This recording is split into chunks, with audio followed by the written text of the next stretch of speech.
You might think that Hanse Yachts is really concentrating on its large yachts now. It sells a lot of boats between 45 and 60 foot. This 575 has sold, I think, 170 boats now. Not bad in 3 years. And they've got their 675 coming out next year. But we've come on this boat.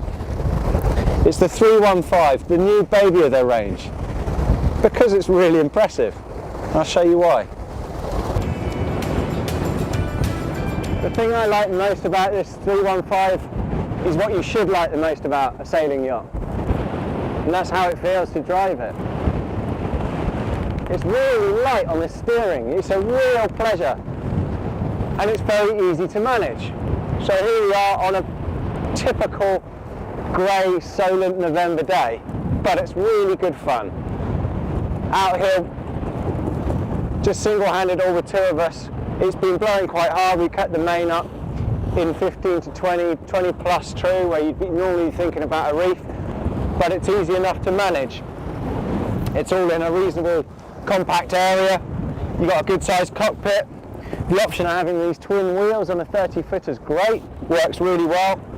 You can have a traveller, but it's only a short track, so having this single point main sheet works reasonably well.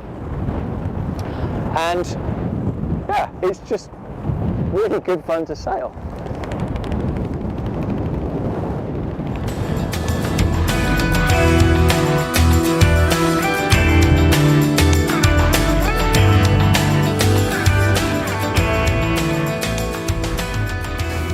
So you often hear me talk about space and light on boat tests, and this may sound a bit repetitive, but it's never more apparent than it is on this 315.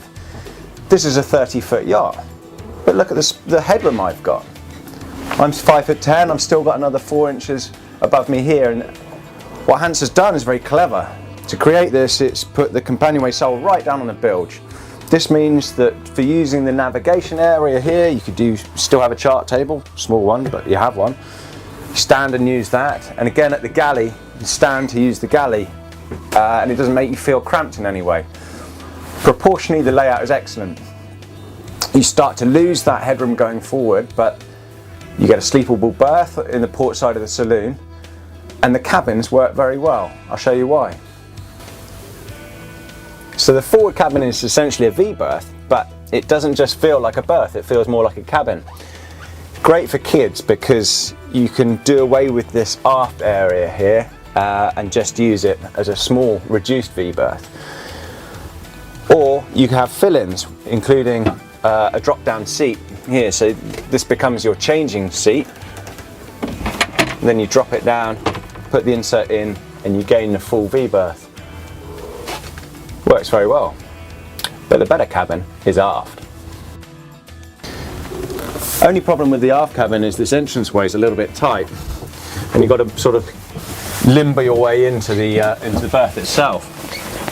But once here, you have a huge amount of room, great place to sit back and relax, and the berth itself goes right under the cockpit. It's very good. I think really the 315 is proof that size bears no relation to the amount of enjoyment you can have on a yacht.